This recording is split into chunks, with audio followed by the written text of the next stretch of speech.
बिस्मिल्लाहिर्रहमानिर्रहीम। साजिद टीवी पाकिस्तान के मुअज़्ज़ज़ नाज़रीन व सामाईन, अस्सलामु अलैकुम वरहमतुल्लाहि वबरकातुह।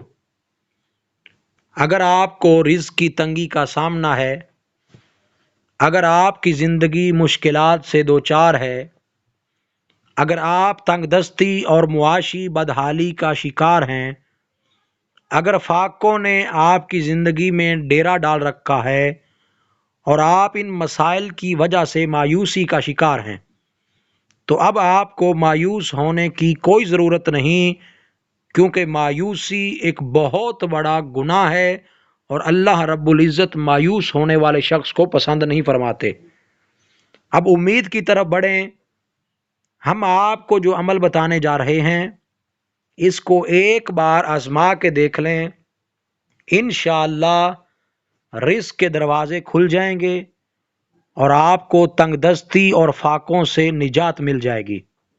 अमल कुछ इस तरह से है, जब रमज़ानुल मुबारक का चांद नज़र आ जाए तो सूरह फतह को एक बार तिलावत करें। ये सूरत कुरान मजीद के 26वें पारे में है।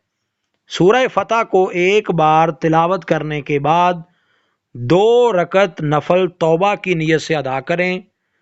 नफल अदा करने के बाद अल्लाह के हुजूर आजिज़ी और इनकसारी के साथ दुआ करें।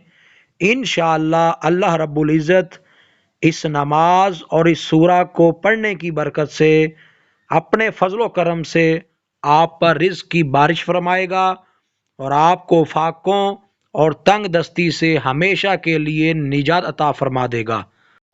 मज़ीद अच्छी वीडियोस के लिए साजिद टीवी पाकिस्तान को सब्सक्राइब करें और बेल के बटन को प्रेस करें, ताकि इसी तरह की हमारी अच्छी वीडियोस का नोटिफिकेशन आपको सबसे पहले मिल सके और आप हमारी वीडियो से मुस्तफ़ीद हो सकें।